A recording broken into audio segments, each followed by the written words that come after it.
Hi everyone. First of all, I'd like to apologize for just abruptly ending yesterday's video. I was triggered. I was triggered by the content, as I'm sure many of you were too, and for that I'm sorry. Hopefully, that content reached somebody who is about to do something that they may regret for the rest of their life. For those of you who it's too late, make the best of what you've got, learn from it, and do the best that you can. There are actually kind, caring professionals out there. But I was wondering, what was it about the video that made me so triggered? Because realistically, the plight of a whole lot of strange children who will never have any impact on my life shouldn't impact me or affect me in any way whatsoever. I should be able to, I guess, clinically speak about it and not get any emotional reaction. But I did. And I thought long and hard, and I wondered, what was it? And it finally occurred to me this afternoon that the trigger is that these children, potentially you, have been spectacularly let down by the people who are supposed to protect you. And you're thinking, well, what do you mean? They're not police. Well, think about it. Your parents, your doctors, your teachers, all adults, all of them are supposed to make sure that the children are protected and looked after. You know, it's the most basic of all animal instincts. Protect the young. Protect the young. And what did those people do to you? Did they protect you? Did they slow you down? Did they educate you in words of one syllable that you could understand? By saying to you, this is not reversible. You can't just change back overnight. That's not how this works. It's harder to do than anything else you will ever encounter.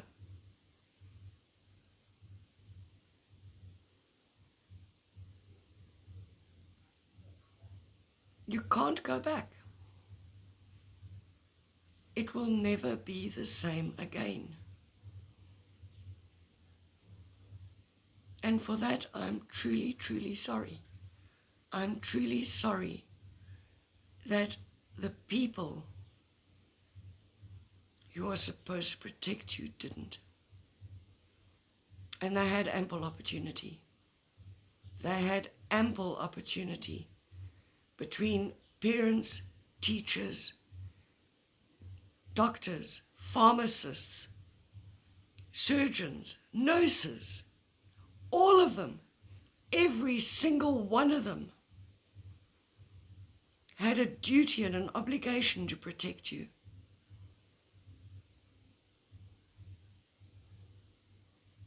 As for the doctors who allow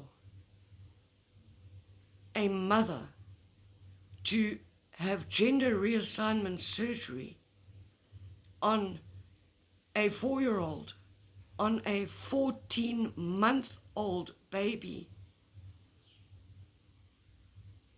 those doctors should be struck from the medical profession. They should have criminal charges laid against them, because that is not in the interest of the patient at all. Not at all. There is absolutely no way that any of those people can justify what they did. None of them.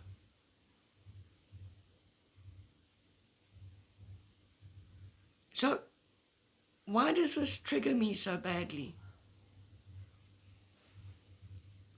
Well, it triggers me because where were the people who were supposed to protect me?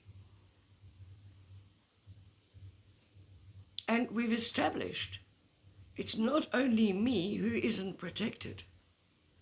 We've established that the adults in society who are supposed to look after you, they're supposed to protect you, they're supposed to have your back, they're supposed to love you,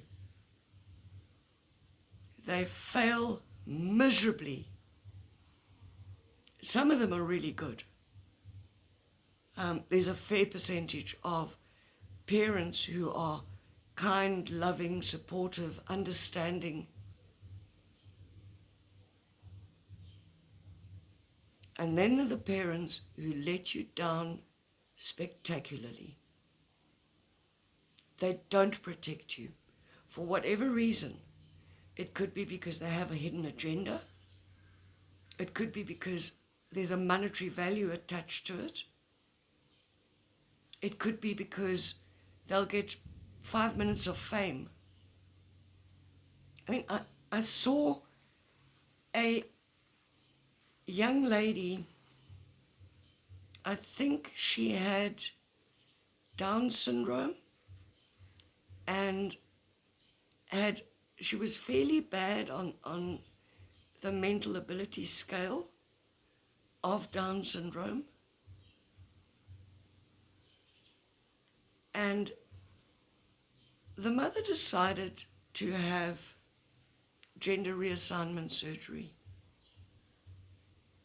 This young lady, and she was a young lady, she was either late teens, early 20s, was not capable of making a rational decision at all.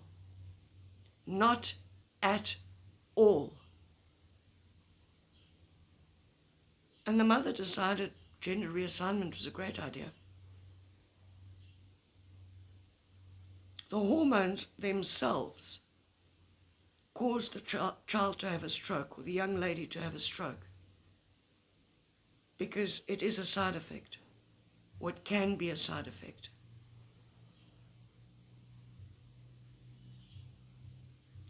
Where were the medical professionals? Why are these people doing it? What allows them to look at a young lady who is mentally disabled, mentally challenged? I don't care what woke terminology you want to use on it. What medical professional decides that making a quick buck by doing gender reassignment surgery on a mentally handicapped person is justifiable, is even remotely ethical? And why aren't the court systems stepping in? Is society so corrupt, so very, very corrupt, that nobody protects the children? Nobody protects the children. You know, I think back to when I think I was early teens, And Mother Dearest decided she'd had more than enough of my sister, and she hauled us off to a psychologist. And my sister would do her routine. Now, please don't get me wrong. My sister was not the easiest individual to live with. She really wasn't. But my mother hated her. So, was she not easy to live with because my mother hated her? Or did my mother hate her because she was not easy to live with? I'd have to say it was the former, because my mother hated her from when she was far too young to be difficult to live with. Anyway, so we were sitting in the psychologist's office, and I, of course, had been dragged along. I had absolutely no interest in any of it. And the psychologist listened to my mother's side, listened to my sister's side, and I just sat there. I didn't pick sides. And he looked at me and he said, "Why are you sitting on the fence? Why don't you pick sides?" And I just looked at him and smiled. Or so I'm told. Realistically, I tiptoed. Parents thought I did ballet. I have a very high pain threshold. Very high pain threshold. Some medical professionals have actually been quite intrigued by it. And I found out, coincidentally, what it could be from. And it could be from the physical hidings, punishment that were meted out by the parents. And in fact, it was funny because, funnies, I like using the word funny, but it's not funny. I was listening to a person, some arbitrary person, I don't think he's qualified in anything, and he said something that made me think. And he said, why is it that so many people who were physically punished, and I'm not talking abuse here, I'm not talking about a fist in the eye, I'm talking about the hiding with a leather belt or a strap or a sjambak, as they call it in South Africa. Why do those people have such high pain thresholds? And I asked a few other people if they had high pain thresholds and what type of punishments they received. And I discussed it with them. And we've come to the conclusion that this person is actually correct. You develop a tolerance for physical pain. You get used to it. You get used to it. It's as simple and as complicated as that. You get used to it. So the psychologist asked me why I'm not picking sides. And on the one hand, my sister, probably 20 kilograms heavier than me and a foot taller than me, and a mother who punishes me, and I must pick sides? I don't think so. I'm a lot of things. Stupid isn't one of them. I tiptoe because apparently I'm a ballerina, but I'm not stupid. So even he failed. Realistically, he should have been allowed to speak to me away from the two of them. But it wouldn't have made any difference, because ultimately they would both have found out what I had said, because he couldn't treat without the additional knowledge, without the additional information. And if neither of them were telling him, the only other person it could be was me. So you learn that the people who are there to protect you don't. Teachers have pets. These are the kids who can do anything they want to. They can literally do anything they want to and get away with it because they teacher's pet. And then you have the, I detest this child. And they will go out of their way to make your life miserable. Because even though those are teachers and they are adults and they are supposed to protect you, to have your back, to look out for you, they won't. Unless they really, really like you, you don't stand a chance. So my trigger yesterday was, why did those people not protect you? And it got me realizing that where were all those people who were supposed to protect me? Where were those friends' parents who had to know that what was going on wasn't all peaches and cream? They had to know. How do you not know that children aren't receiving any love? How do you not know? I mean, I was intrigued that my friends' parents hugged them. I found it fascinating. I found it fascinating that if you said anything that was even a remote slight against your parents, that people would frown at you. How dare you? How could you? When in reality, all you're doing is trying to say, help me. Help me. But the parents don't notice. The doctors don't notice. The psychologists don't notice. Because the life of a child who has been emotionally and mentally abused is hidden. It really is hidden.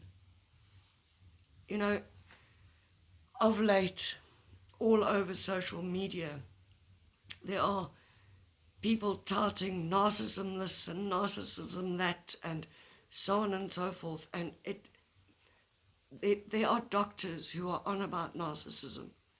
There are laymen diagnosing people as narcissists. There are thwarted lovers, ex-wives, ex-husbands, touting people as narcissists. And it's become more and more commonplace. What most of these people aren't telling you is that to everybody else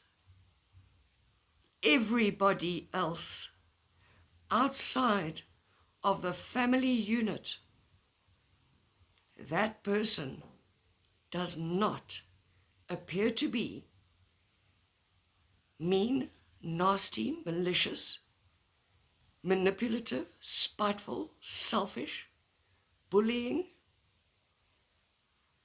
Just some of the terms that one can use in terms of narcissism. Everybody else sees them as, oh, so charming, so polite. Butter wouldn't melt. The external picture to the whole world, except the family unit. I remember when I initially moved out of the parental home, I was moving into a flat to share with, or an apartment to share with a work colleague. And I had borrowed a screwdriver from my father because, moving, got to put furniture back together again, didn't have a screwdriver, nobody was helping me, and I'd come back to bring back the screwdriver and to collect the last of my things. And my new flatmate had come with me, but Father hadn't seen her. Father didn't know she was there. And he adopted his, I'm about to punish you and you will listen to me, tone, posture, attitude, facial structure, and volume. And he took me out because I had the nerve to use his screwdriver. Now bear in mind, I've brought it back at this stage. Anyway, I didn't pay it much attention. My flatmate didn't say anything. As I was leaving, said, I'm never coming back here again. And that was that.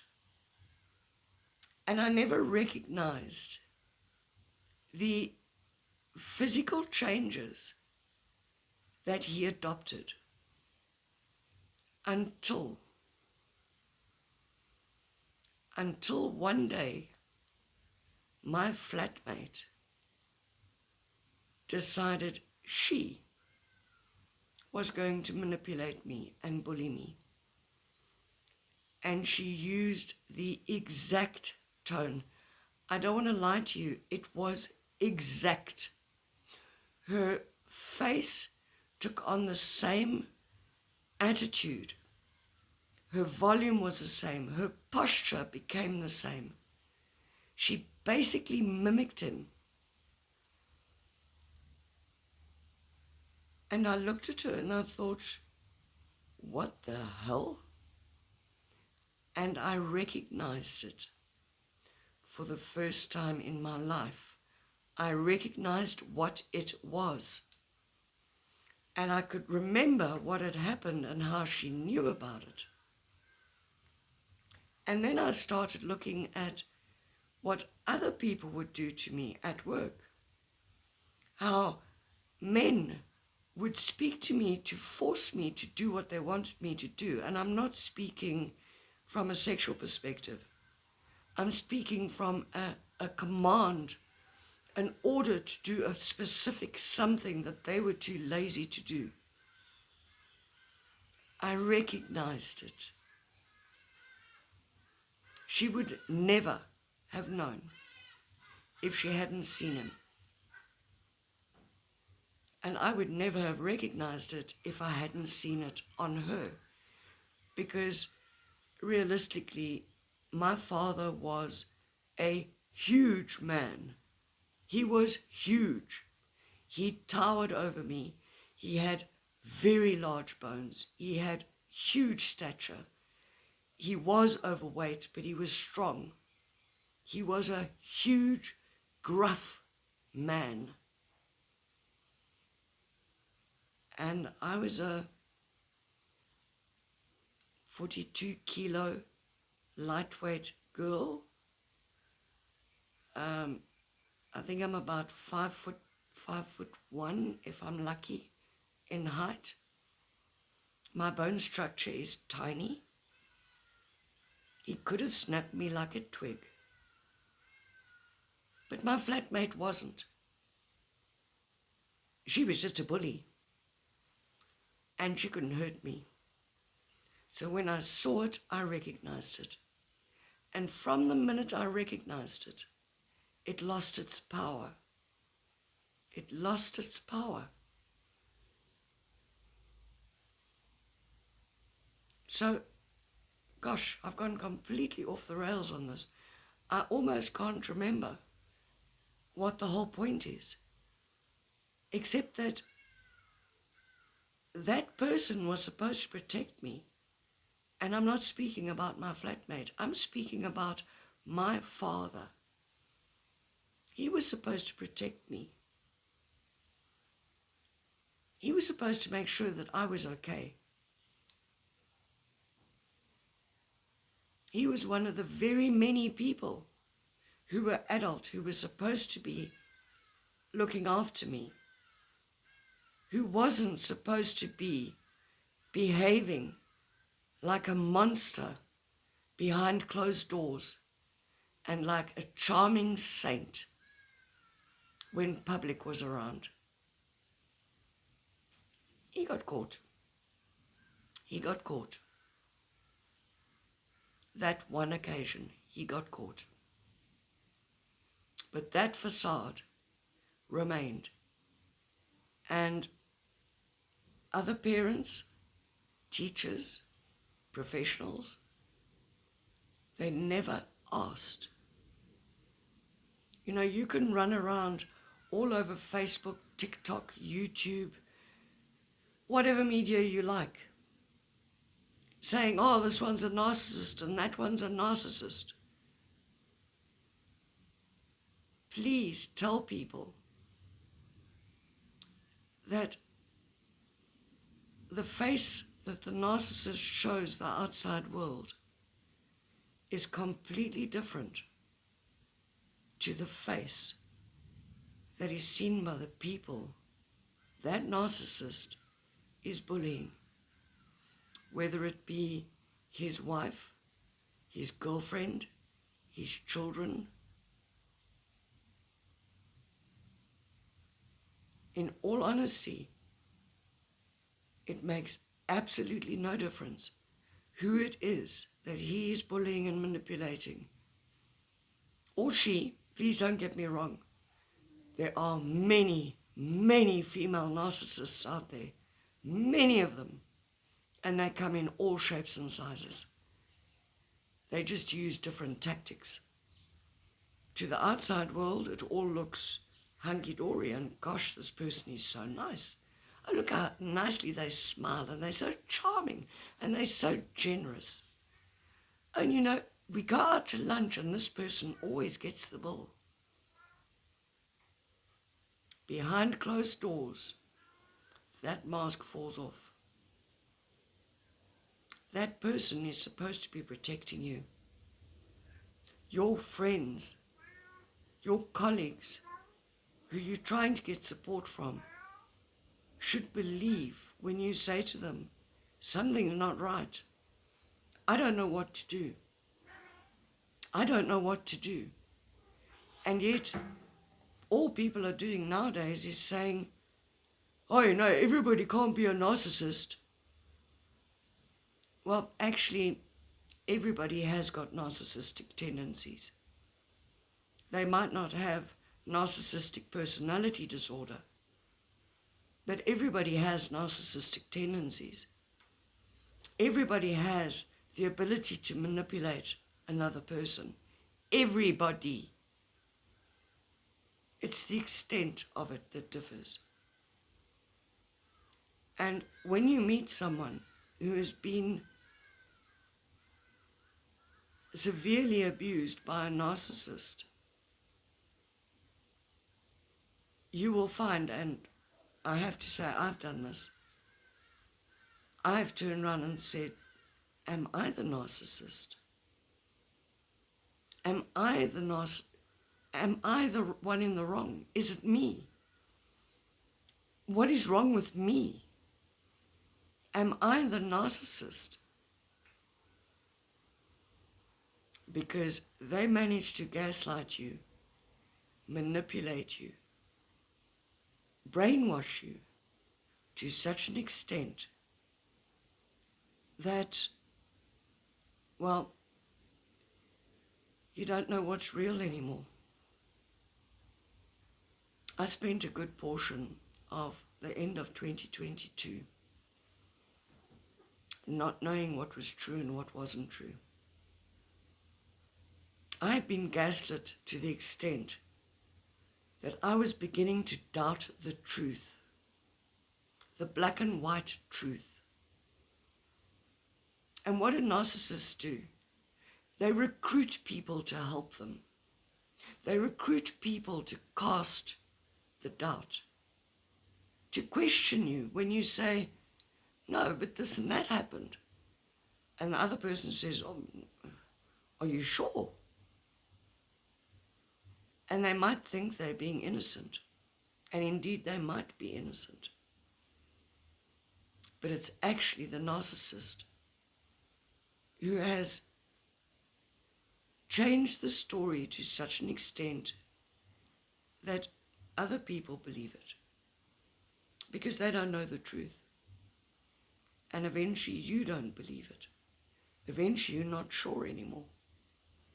Eventually you're looking at black and white saying, is this real or isn't it? Those are the people who are supposed to be protecting you. Those parents, those teachers, those doctors, those medical professionals are supposed to be protecting you from all sorts of different things.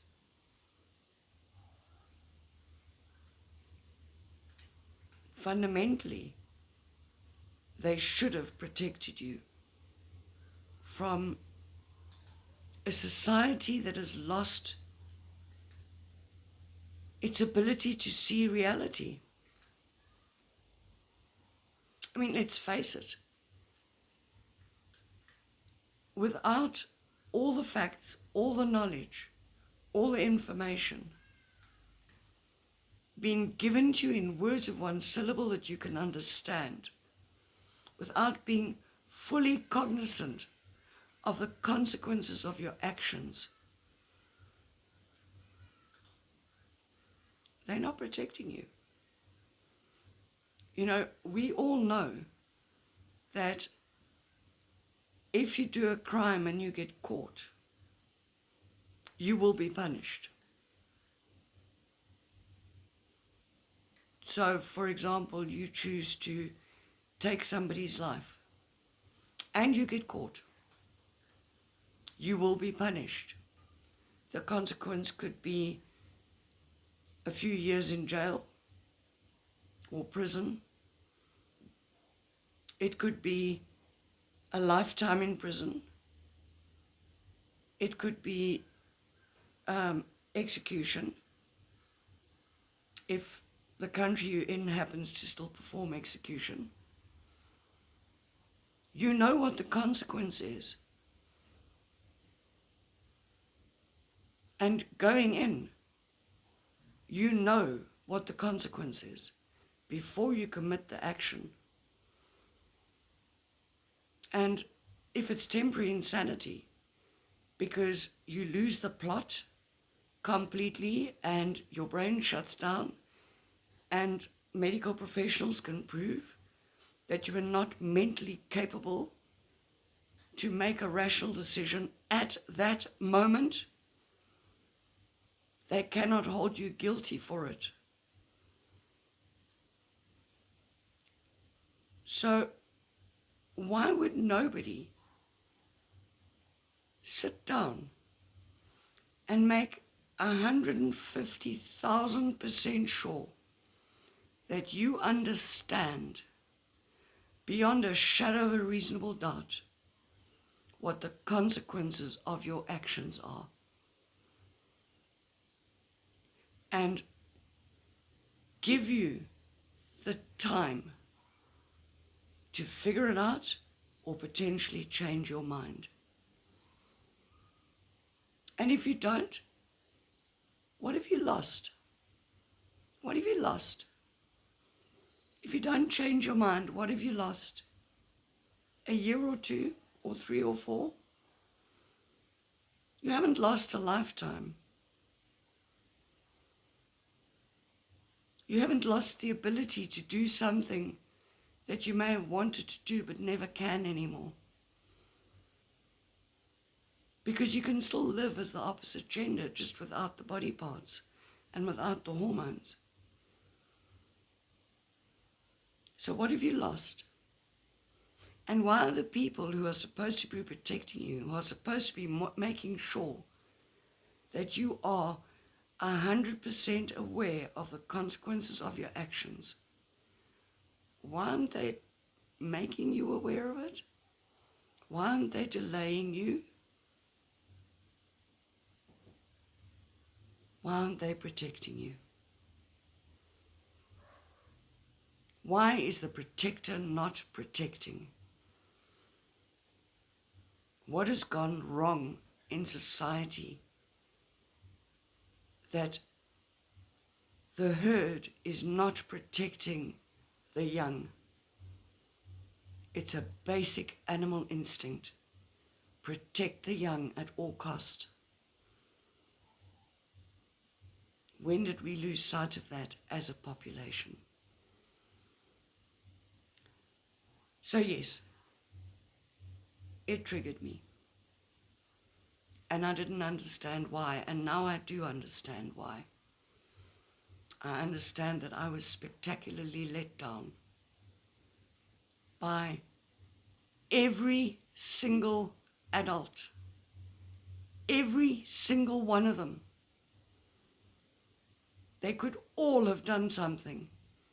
They could all have said something. They could all have made a difference.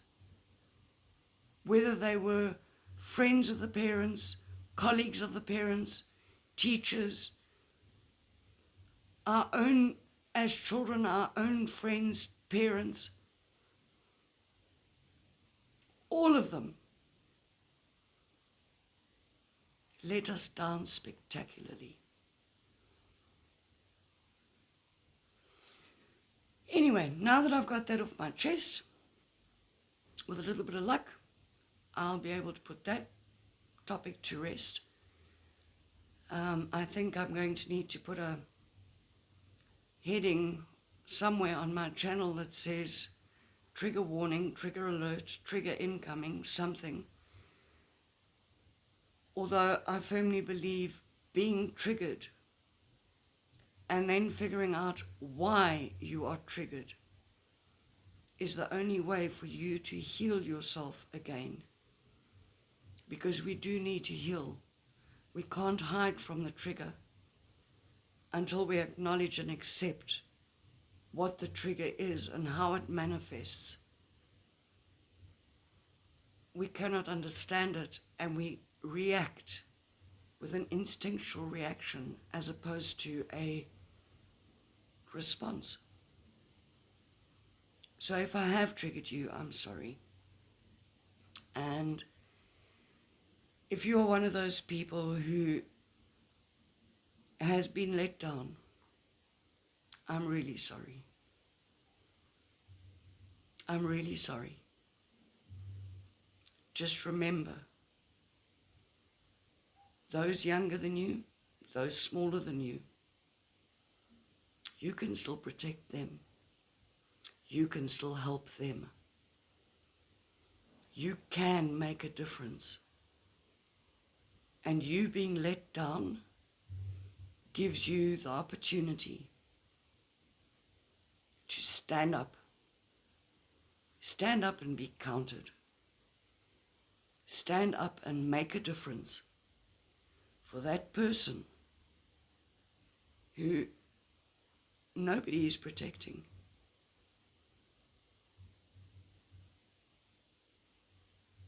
I would say have a great day now, but it's pitch dark outside. So have a great evening wherever you are in the world. It's night time here in South Africa. And I'll chat again soon.